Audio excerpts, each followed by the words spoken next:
Olá, tudo bem com você? Graça e paz. Hoje eu vou continuar com a minha meditação no Evangelho segundo escreveu Mateus. Eu já meditei até o capítulo 11 e hoje eu vou prosseguir e vou meditar no capítulo 12. O capítulo 12, ele tem 50 versículos, é um capítulo grande. Creio que não será possível em um vídeo somente meditar neste capítulo todo. Provavelmente será necessário 2 ou 3 vídeos para que eu possa discorrer o capítulo todo. E este capítulo ele vai falar sobre Jesus, ele é o Senhor do sábado, logo no início. Depois ele fala da cura de um homem que tinha a mão ressequida. Ele fala que Jesus se retira. Depois ele fala a cura de um endemoniado, cego e mudo. Também relata a respeito da blasfêmia dos fariseus. Neste mesmo capítulo ele fala a árvore e seus frutos. Depois fala do sinal de Jonas, a estratégia de Satanás e a família de Jesus. Então, está aí o capítulo 12, com as suas epígrafes. E Mateus começa relatando desta forma, com relação à pessoa de Jesus e o sábado. Por aquele tempo, em dia de sábado, passou Jesus pelas searas. Ora, estando os seus discípulos com fome, entraram a colher espigas e a comer. Os fariseus, porém, vendo isso, disseram-lhe: eis que os teus discípulos fazem o que não é lícito fazer em dia de sábado. Mas Jesus lhe disse: não lestes o que fez Davi, quando ele e seus companheiros tiveram fome? Como entrou na casa de Deus e comeu os pães da proposição, os quais não lhes era lícito comer, nem a ele, nem aos que com ele estavam, mas exclusivamente aos sacerdotes. Ou não lestes na lei que aos sábados os sacerdotes no templo violam o sábado e ficam sem culpa? Pois eu vos digo, aqui está quem é maior que o templo. Mas se vós soubesse o que significa misericórdia quero e não holocaustos, não terias condenado inocentes, porque o Filho do Homem é Senhor do sábado. Então veja aí que os fariseus novamente censurando a Cristo. E eles censuraram a atitude dos discípulos de Jesus. Por quê? Porque era um dia de sábado, era um shabat para os judeus. E os discípulos estavam com fome e eles passaram pelas searas, e isto era permitido de acordo com a lei. Se você tivesse com fome, você poderia entrar na plantação de alguém e colher alguns frutos para saciar a sua fome. Não poderia levar para casa, mas para saciar a sua fome era permitido pela lei. E os discípulos estavam passando perto de uma seara de trigo. Provavelmente os discípulos colheram alguns cachos de trigo, ou espigas de trigo, e esfregaram ela nas mãos e comeram os grãos do trigo. Quando os fariseus viram esta atitude, o fato dos discípulos estarem colhendo as espigas, esfregando ela nas mãos e depois comendo, os discípulos disseram: vocês estão trabalhando, vocês estão quebrando a lei do sábado ou do shabat. E de acordo com a lei dada por Deus a Moisés, não é lícito trabalhar aos sábados. Só que, por outro lado, Jesus, já que eles usaram o Antigo Testamento para censurar, para criticar a atitude dos discípulos de Jesus, Jesus usou também o Antigo Testamento para validar aquilo que os seus discípulos estavam fazendo. E ele usa justamente a figura ou a pessoa do rei Davi. E o rei Davi, ele era muito estimado pelos judeus. E Jesus, sabendo que eles tinham uma grande estima pelo rei Davi, Jesus foi justamente nesse personagem. E Jesus, olha, vocês também não leram? Vocês não leste o que fez Davi quando ele, os seus soldados, os seus companheiros tiveram fome? Claro que eles sabiam, eles conheciam a lei. Vocês nunca leram? A pergunta é retórica. Claro que os fariseus conheciam esta passagem. O que aconteceu? Está lá em 1 Samuel, capítulo 21, versículo 6, que relata aqui, quando ele entrou na casa de Deus, e eles comeram pão, os pães da proposição. Estes pães eram trocados por ocasião do sábado, era colocado ali no lugar santo. Todo sábado eles trocavam os pães, pegavam os pães do dia anterior e colocavam novos pães no dia de sábado.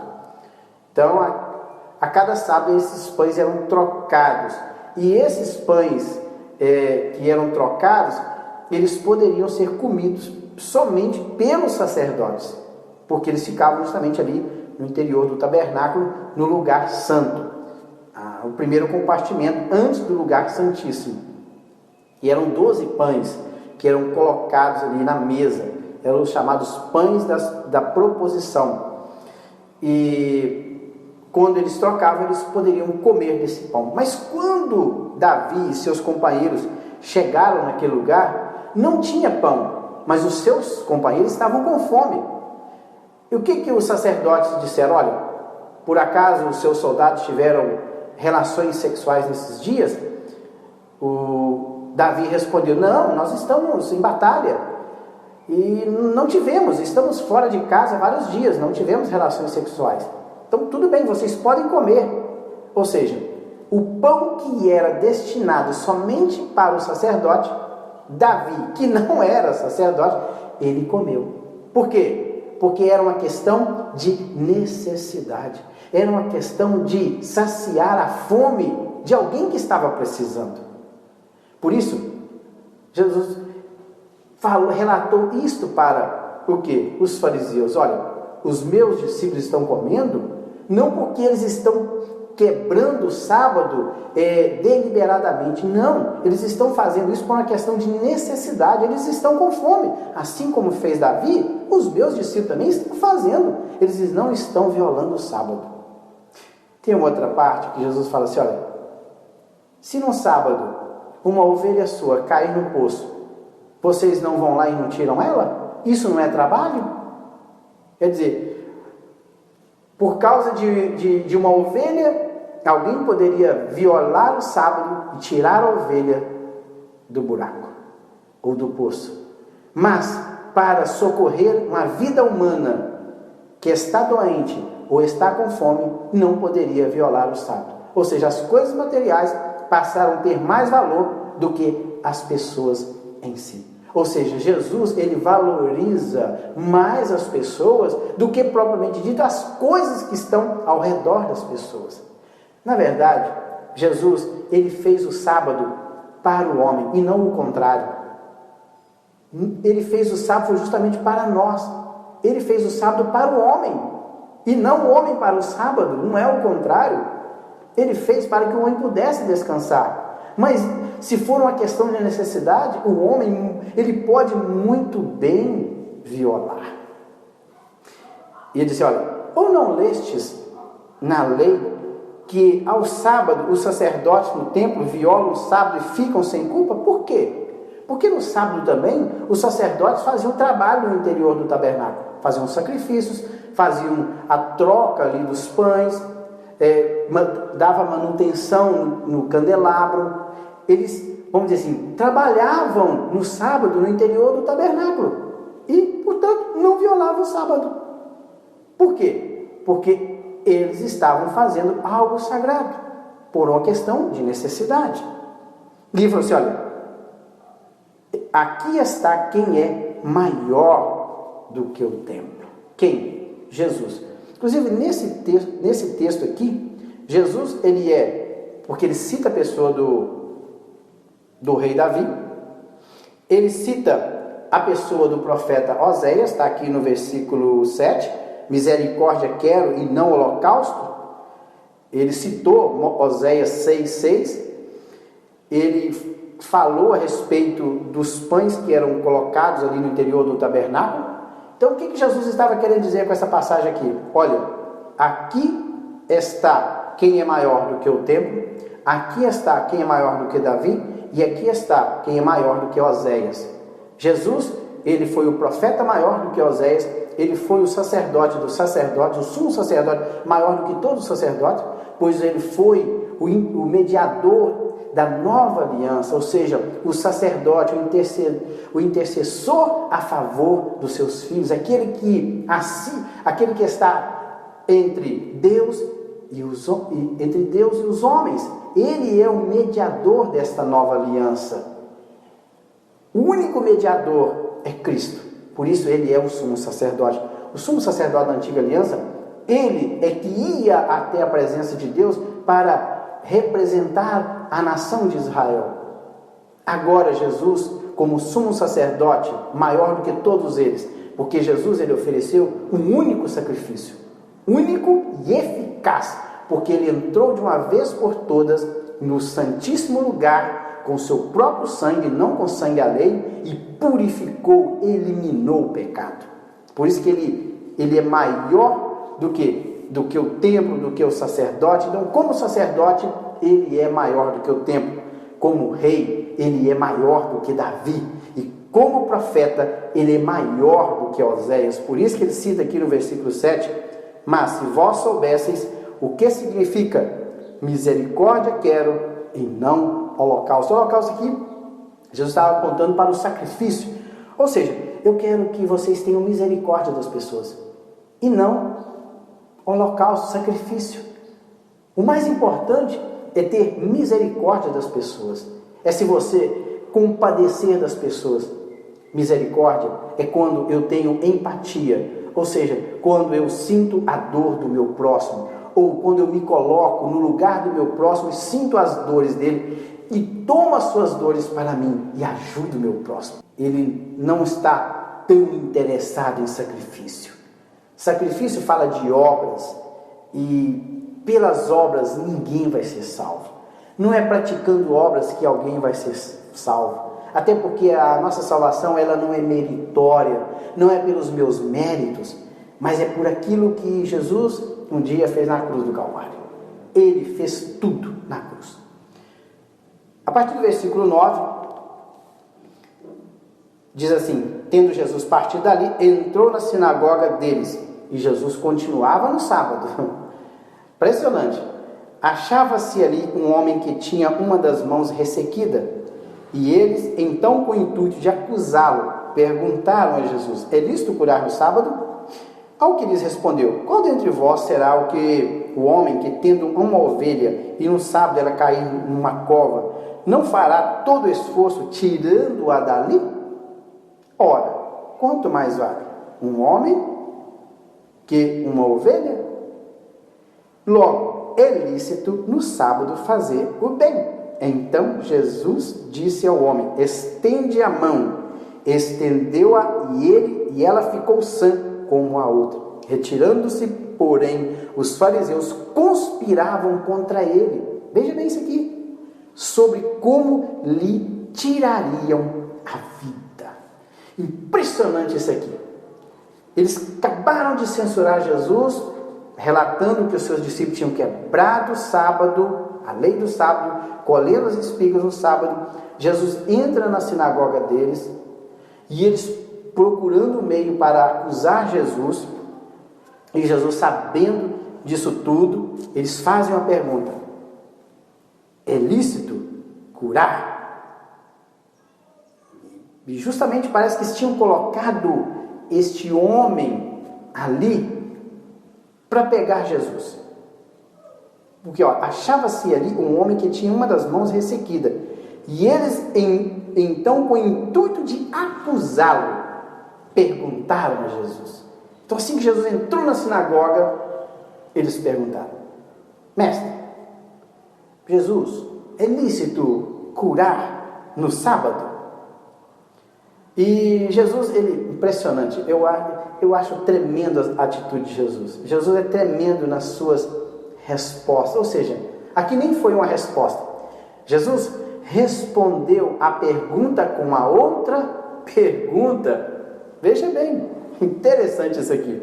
Respondendo a pergunta com a outra pergunta.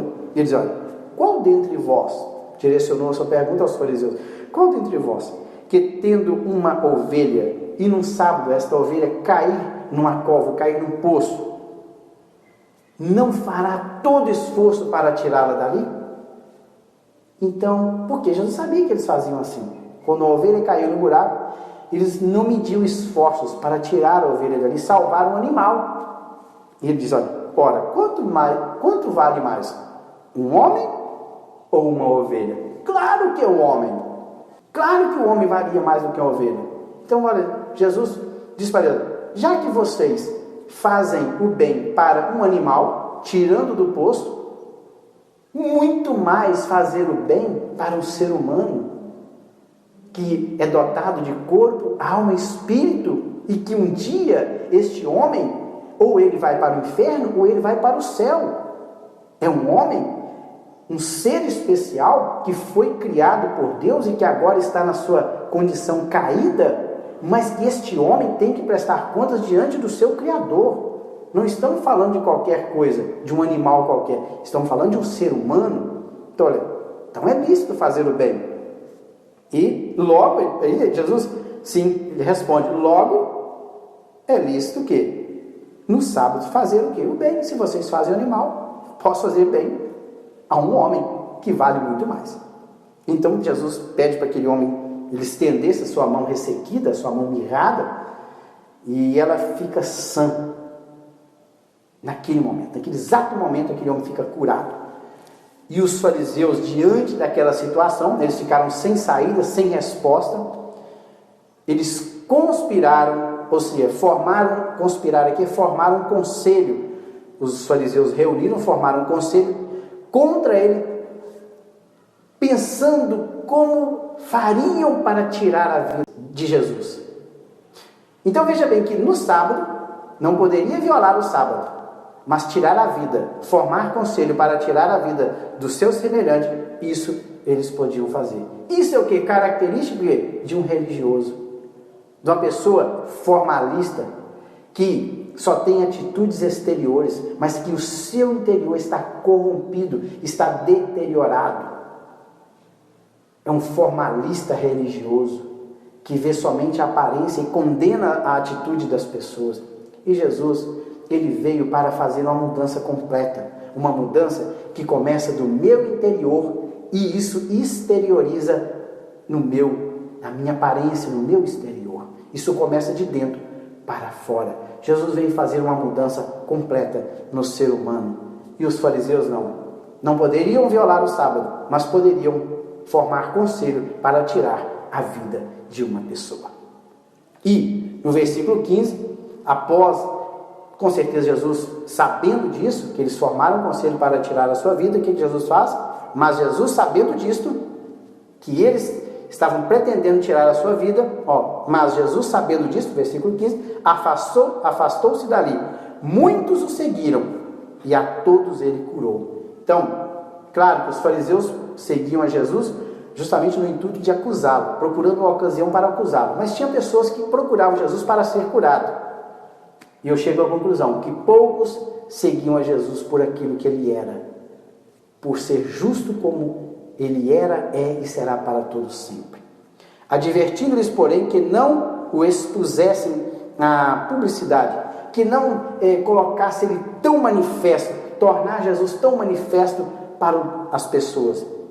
Para se cumprir o que foi dito por intermédio do profeta Isaías, está lá em profeta Isaías 42, versículo 1 a 4. Eis aqui o meu servo que escolhi, o meu amado, em quem a minha alma se compraz, ou tem prazer. Farei repousar sobre ele o meu espírito, e ele anunciará juízo aos gentios. Não contenderá, nem gritará, nem alguém ouvirá nas praças a sua voz. Não esmagará a cana quebrada nem apagará a torcida que fumega, até que façam vencedor o juízo, e no seu nome esperarão os gentios. Aqui está falando da pessoa de Jesus. Está falando aqui a cana quebrada são pessoas fracas. Ele não esmagará as pessoas fracas, nem apagará o pano torcido que fumega, algo que está somente fumegando, que não tem fogo, não apagará, até que se faça vencedor o juízo. E no seu nome esperarão. Futuro aqui, o verbo esperar, apontando para o futuro, que no futuro os gentios, eles viriam até Cristo. Era uma questão de tempo. Após a morte de Jesus, quando Jesus fosse levantado ali na cruz do Calvário, a todos ele atrairia. Por isso que era necessário que Jesus morresse na cruz do Calvário para salvar a todos, tanto os judeus como os gentios.